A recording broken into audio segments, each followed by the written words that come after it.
আজিৰ পৰা কেইবছৰমানৰ আগলৈকে এই একেখন অসমতেই একেই আমি হিন্দু আছিলোঁ, একেই আমি মুছলমান আছিলোঁ, একেলগে আমি বজাৰ সমাৰ কৰিছিলোঁ, একেলগে আমি জীৱন নিৰ্বাহ কৰিছিলোঁ।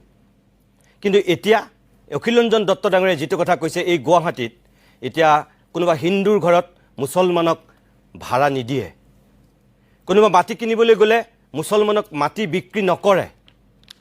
এইটো পৰিৱেশ আহি গৈছে।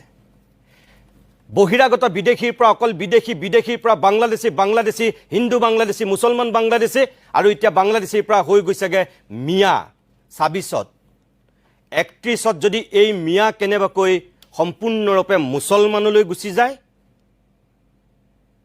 শংকৰদেৱৰ জীৱনৰ আধাৰত লিখা প্ৰথমখন উপন্যাস কোনো হিন্দুৱে লিখা নাছিল।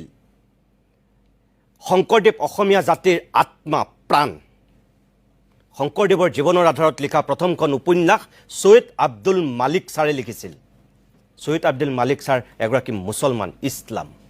গতিকে ২৬ৰ পিছত ৩১ত যদি হিন্দু আৰু মুছলমান হৈ যায়, মিয়া গৈ সম্পূৰ্ণ অসমৰ অসমীয়া, খিলঞ্জীয়া, মুছলমান, গৰীয়া, মৰীয়া সকলো যদি সোমাই যায়, ভাগ হয়, তেতিয়াহ'লে জাতিটোৰ কাৰণে বৰ দুখজনক পৰিৱেশ। সেই পৰিৱেশলৈ আমি নাযাওঁ, যাব নালাগে, আমাক কোনেও নিব নালাগে। সেইটোহে আমাৰ আহ্বান। বাকী বিচাৰ আপোনালোকে কৰিব।